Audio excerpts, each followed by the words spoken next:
Hello and welcome to our briefing on the Future of Jobs Report 2023. I'm Kirsten Sayer from the World Economic Forum, and I'm joined by an esteemed panel to discuss the future of jobs in an age of economic uncertainty, advancing AI, and the green transition. We will be discussing this evolving and shifting jobs and skills landscape and making proposals for how people, employers, and governments can come together to prepare for the future of work. It is my great pleasure to introduce our panelists.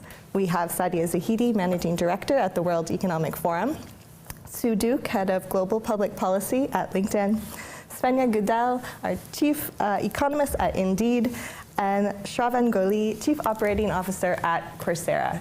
Welcome, and thank you so much for being here today and for your collaboration on the report. Sadia, if you could please start us off with some of the key findings of the report and what they mean for people around the world. That's great. Thank you, Kirsten, and also thank you to the partners that collaborated with us on the data, and also to the very extensive team at the World Economic Forum that put this report together. First off, let me just say a little bit about how this report is constructed. So we gathered the views of hundreds of heads of HR, heads of strategy, and CEOs of companies, and try to understand that these people that are really at the front lines of making decisions about the future of jobs, about where to invest, about what all these global trends actually mean for the workplace, what are they really thinking about what the future of jobs will look like over the next 5 years? And then we combine that with a lot of hard data, as well as data from our partners and what they're able to tell us in very specific areas. So that's what we try to do, and overall what that captures is about 673 million workers in the workforce, and we're able to say a little bit about where things might be headed. We also try not to limit ourselves with looking to just technology trends. So we actually look at some other macro trends. We look at the green transition, we look at shifting supply chains, and we try to understand what these things together, what that's going to lead to. Now, one key finding, that combination of trends together is going to disrupt about a quarter of jobs that currently exist. So 23% of jobs will be disrupted in some form or the other. But the key word there is disruption, and just a little over a half will be declining, and just a little under half will be actually growing. And so overall, the picture is, yes, complex, yes, affected by many trends, but also something that seems manageable, provided that we focus on the reskilling and upskilling of workers. So that's one key point. Let me just say a little bit more. Not surprisingly, given where we are today, relative to the current number of jobs, there's a specific set that are rising and a specific set that are declining. So for example, AI specialists will be in high demand. Big data specialists will be in high demand. Sustainability specialists and environmental protection specialists and business analysts will be in high demand relative to where they are today. But when we look at the absolute number of jobs that will be created and what will be growing, actually those tend to be in sectors like, for example, agriculture or education. So agriculture is expected to create 4 million new jobs. Education is expected to create 3 million new jobs. Green jobs, roughly speaking, about 1 million more of those. So that's where some of the growth will come from. And then finally, in terms of the declining side, perhaps unsurprisingly, these are roles that are at the lower skilled end of the white-collar workforce and are now getting disrupted by technology. So for example, those that are bank tellers, people who are working as administrative assistants or as secretaries, those are likely to be the roles that will be the most disrupted. And I will stop there, Kirsten, and pass it back to you. Disruption's a key theme here in the findings, and I'd like to go to you, Sue. From the data from LinkedIn, what have been some of the trends you've seen in labor markets? And in particular, let's look at the opportunities. What are some of the fastest growing roles? With nearly 1 billion members across the globe, LinkedIn has this truly unique view of the world's labour markets, and the trends that we see are very consistent with what's set out in today's report and with what Sadia has just set out. We have seen enormous disruption in the world's labour markets over the past number of years, not least throughout the pandemic, and we continue to see them change at this unprecedented rate.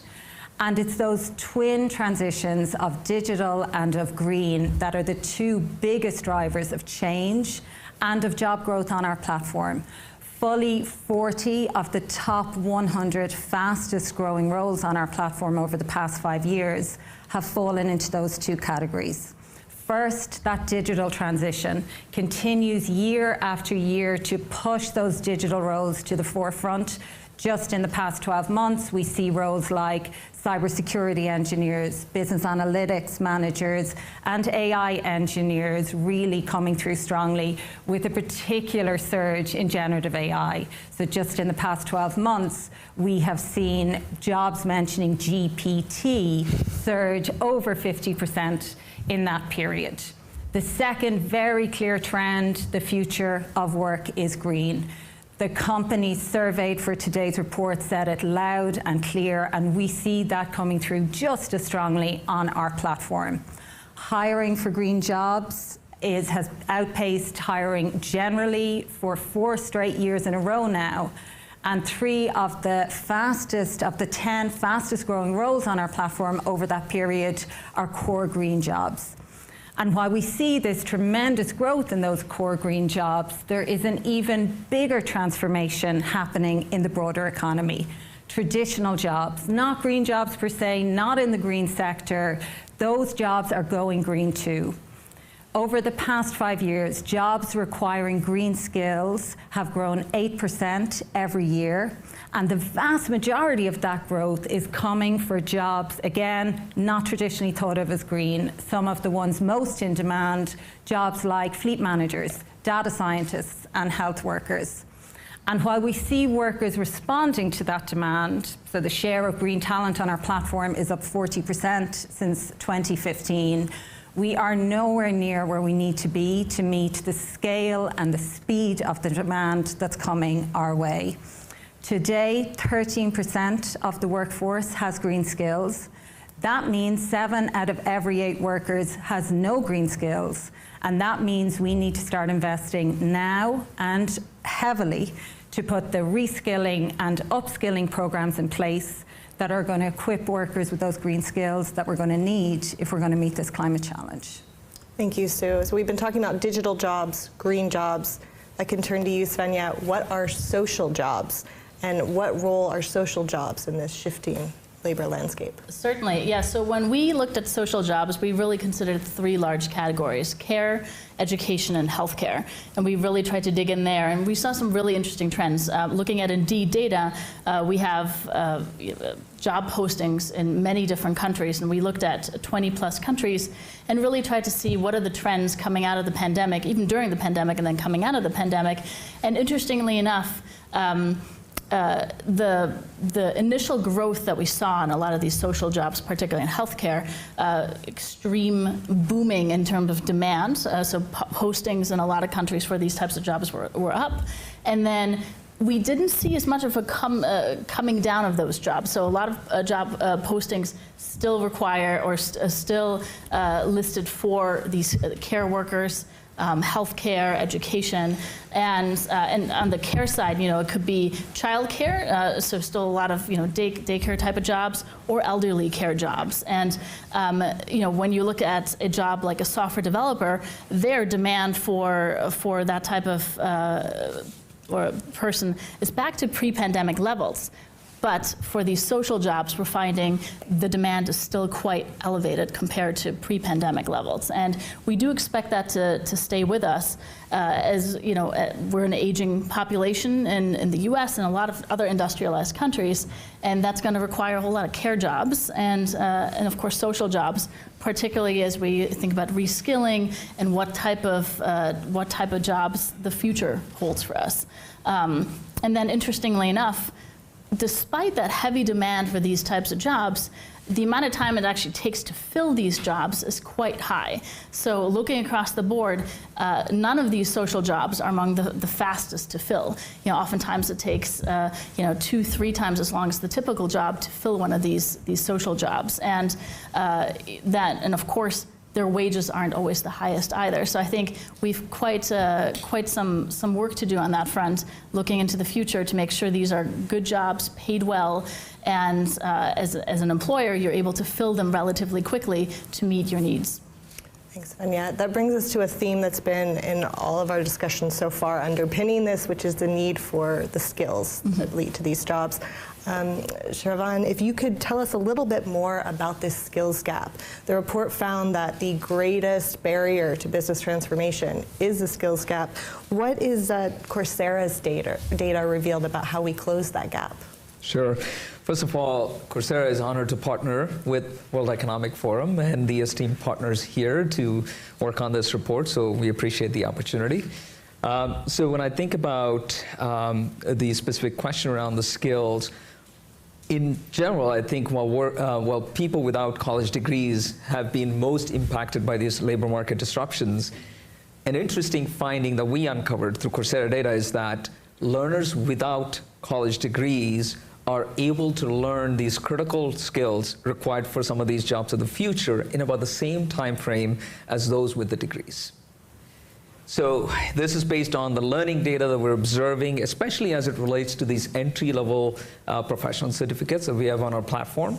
And so to me, I think this unlocks a massive opportunity, because now you can actually really focus on skills-based training and then also skills-based hiring to a large populations of people that are getting disrupted.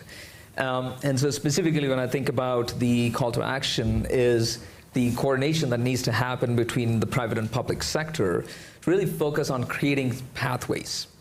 Because it doesn't have to be a degree anymore. So you can start with a micro-credential, this is what we're observing, and you can start getting into a job and then ultimately continue to build on that career and advance in your career. So if the industry can work together to kind of build these pathways, that'd be great.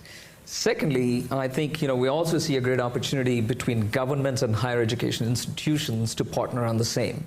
So instead of kind of just saying, it's only start with a degree, you start with a credential, micro-credential, and create a stackable pathway through the academic programs. That's on one side of the equation. But the other side of the equation is to actually, when I think about what degree teaches you, it's the breadth of the skills. But these micro-credentials actually give you the specific skills required to do a specific job. So if you can actually combine these two, you're complementing what learners are learning, even in these academic institutions, right? And then the third piece, to me, I think is around the skills-based hiring. So businesses can now truly embrace skills-based hiring. When you think about, the data that you're pointing about is the gap in terms of the available talent, which is the supply, and in terms of the gap in terms of what these companies need to hire and be competitive in the marketplace, it's huge. So if you can become like more of a skills-first organization to start with skills-first hiring into these entry-level jobs, and then continue to invest in upskilling these populations so you can actually create a continued pathway for these individuals to kind of get onto bigger jobs in their firms. Thank you. I think I'd like to take us back a step to the broader theme that we're here discussing at the summit, which is, of course, jobs and opportunities for all. Another one of the findings of the report saw that these economic shifts that we're experiencing are not always equal, both within different segments of the population, different education levels, and different economies around the world. Sadia, could you speak a bit to how do we create inclusive jobs and opportunities for all? Sure. A couple of things there. One of the questions we asked companies was how much they plan to invest in diversity, equity, and inclusion programs, and why. And one piece that's very clear is that most companies now see that the value of DEI is one, of course, the social outcomes it creates, but also they need the talent, and they need to be thinking very differently about getting that talent from parts of the population that they traditionally wouldn't have thought of. So for example, 70% of companies were planning to focus primarily on gender parity, primarily on women.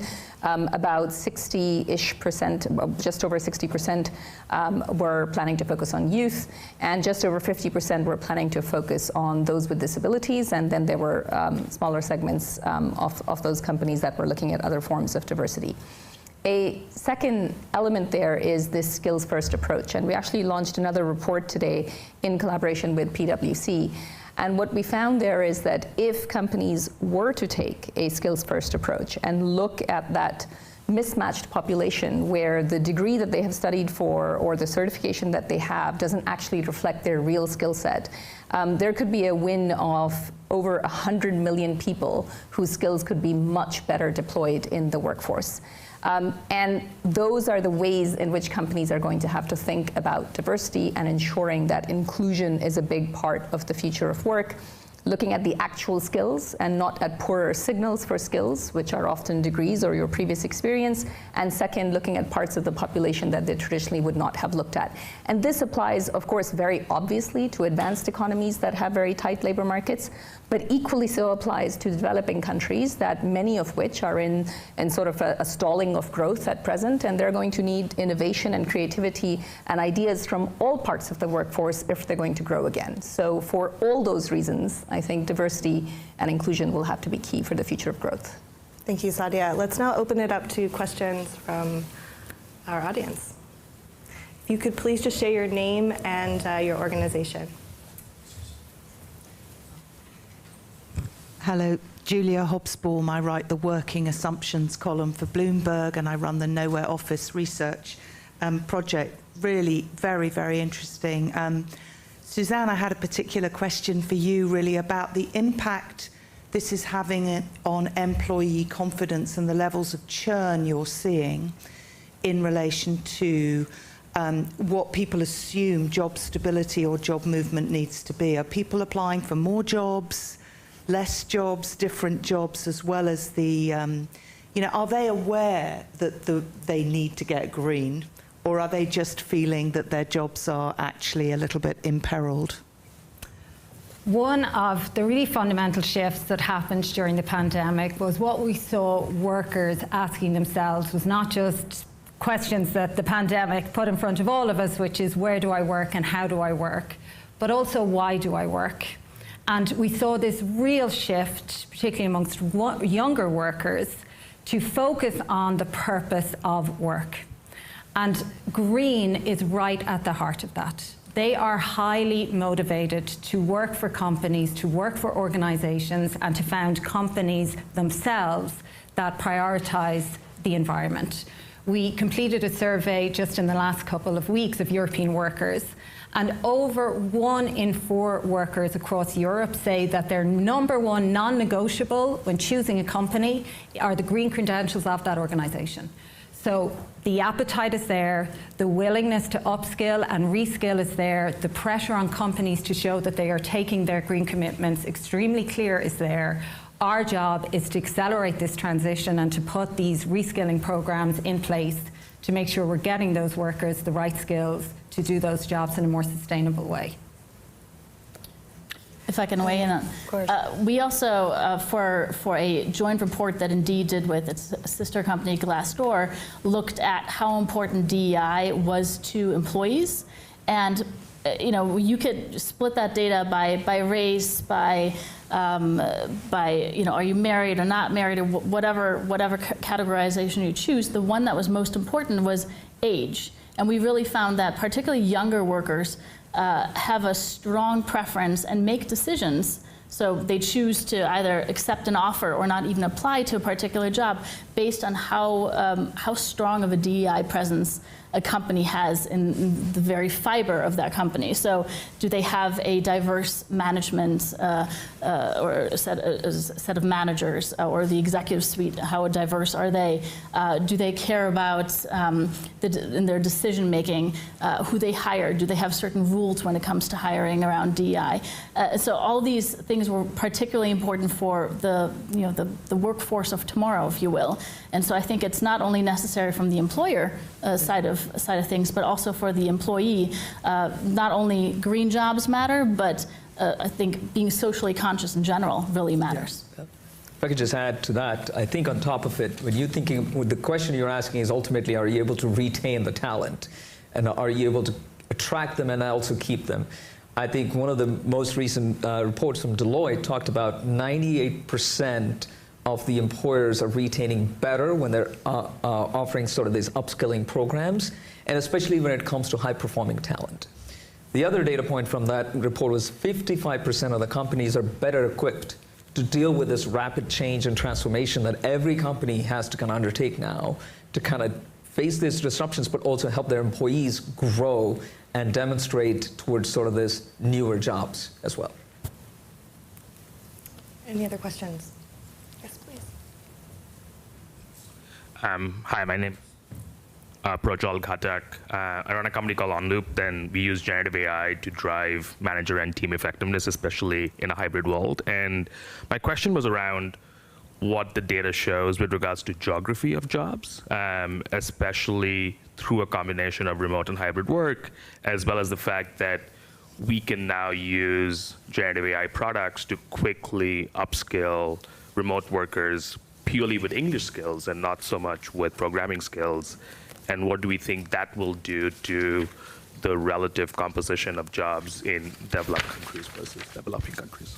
Thank you for the question. Sadia, this reminds me of a line from your op-ed published today that the future of job will be disruptive but not dystopian. So if you could tell us a little bit about what you've seen in terms of the geographic spread and what AI means. Sure.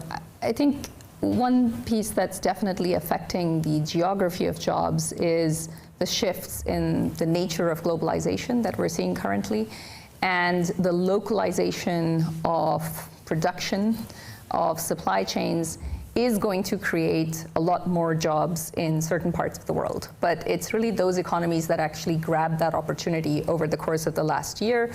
A lot of Western companies are, for example, looking at having a China +1 strategy. It depends on who the +1 is and how they've been able to attract that, that investment and that capital. But even in those places where that has occurred, there's still a mismatch and a lack of skills. That is still showing up as the #1 issue across all geographies. Businesses are most concerned that they don't have access to the right kind of talent, that they don't have access to the right kind of skills. And as more and more of this localization essentially happens, there's going to be a bigger need than ever. Many countries that have previously been competing on the basis of simply having cheap labor, they will no longer be able to do so in this new economy. And they're going to have to think very, very differently about how they invest in building up the right kind of education systems and how they do a massive boost of skills in the current adult workforce, because that's what they're going to have to do, both invest for the future and make some changes right away if they want to continue to grow. We do look at about 45 countries in the report. There's a very diverse picture across all of them.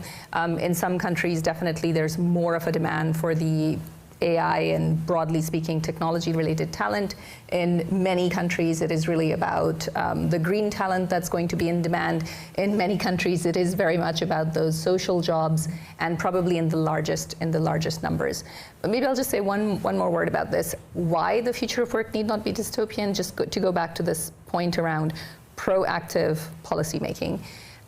Governments will have to think very, very differently, and that's across advanced and emerging markets. Businesses will have to join forces with them. It will no longer be enough for businesses to each think that they can set up their own very expensive reskilling and upskilling. They will have to partner with other companies and partner with various governments, and people will have to think differently as well. So The younger generation that is still in school will have to think very differently about developing technological literacy, about developing leadership and social influence, and about developing analytical and creative thinking, which comes out as the top 2 set of skills that are in demand. And those that are currently in the workforce, some part of that burden is falling on workers themselves, and to an extent which may not be manageable, the reskilling and upskilling that they will have to do for themselves. In other cases, they have very supportive employers that are providing some of that help. But I think overall, we will need a much better structure that goes beyond purely online reskilling and upskilling and expecting that workers will be able to take that forward themselves. There are many parts of the world and many parts of the workforce where more support will be needed, and that will come in the form of income security as well as jobs and career centers that it can actually help people make that shift. So I think at least for the next few years, it will need to be a combination, and then hopefully that sets up a system that lasts. Yes. Don't want to be greedy, but I'd love to ask one more question, please, about the skills and the differentials of the skills. 2 parts, really. One is, am I right that there isn't, at the moment, maybe the WEF can facilitate it, a sort of global dashboard of where to go to find the latest information about the movements around skills? So that's the question.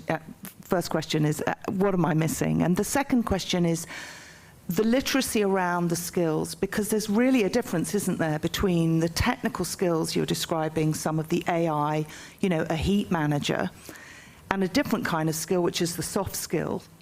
So who's handling that difference? Who's teaching that difference? Because they are really not the same. Sadia, would you like to take the first part of that question? Happy to come in, but I see you've got your hand up, and I'll come in after. I can take on one part of the question at least. I mean, from the report, we have definitely discovered the individual learners are prioritizing technical skills, because that's where the job demand has been, you know, over the last few years and continues to be. So that means networking, programming, cybersecurity, operations and resource management, et cetera, and so on and so forth.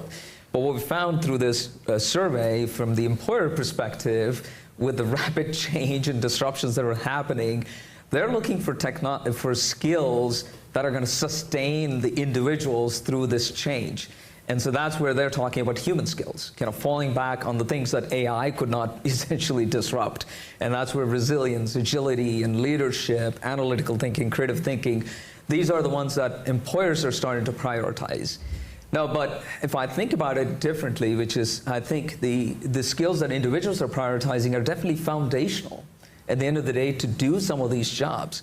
Think about, if you don't know reading, writing, and math, you know, you won't be great in the sort of communication, and that's an essential part of influencing on social side of the equation. If you're not good at that stuff, you're not going to get to those in-demand jobs. You talked about AI and big data jobs, right? So I think there's a real opportunity to kind of actually think of it as like, how do we balance this? It's not just one or the other.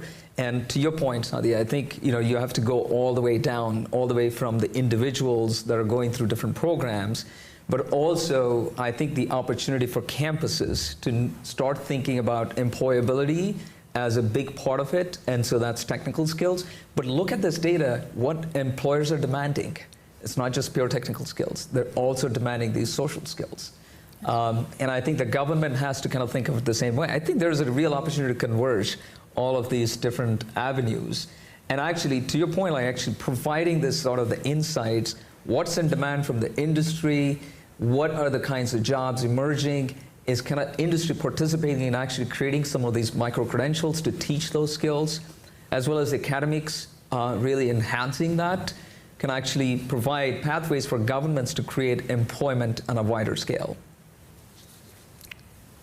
Maybe three quick points. One, I think having a dynamic dashboard sounds like a great idea rather than doing this every 2 years. So we'll certainly look into that. But I think that would have to be a combination of information that comes from various countries, various international organizations, and from employers, some surveys such as this one. Second element, I think in order to be able to do anything like that, you actually need a common skills taxonomy. Right now, the way people talk about skills is completely different around the world, inside countries, even inside the same organization, it can mean different things. So one of the things we've tried to do is put together a global skills taxonomy for the adult workforce and what we call an education 4.0 taxonomy for the K through 12 learners. And just to simply have a common, what we're calling a universal adapter around the language for skills. So that's certainly something you could look at. And then third, if this is going to happen at scale, then you need sort of a platform where very rapidly the information on, so how did some of those softer skills actually get transferred? Or very rapidly the information on how did we take somebody from this profession to becoming a big data specialist, that needs to be pulled together. And that's where the forum has set up the Reskilling Revolution platform, where between 2020 and 2030, we want to get to a 1 billion learners being equipped with the skills of tomorrow, and we've reached about 350 million at present in partnership with many of the people here in this room. So as a key takeaway, people are not here to have to figure out this future of jobs on their own. We've got public-private cooperation coming together, a skills-first approach, putting people at the center of economic growth. Thank you very much to all of our speakers. Thank you to those of us in the room and to those watching at home. See you next time. Thank you. Thank you.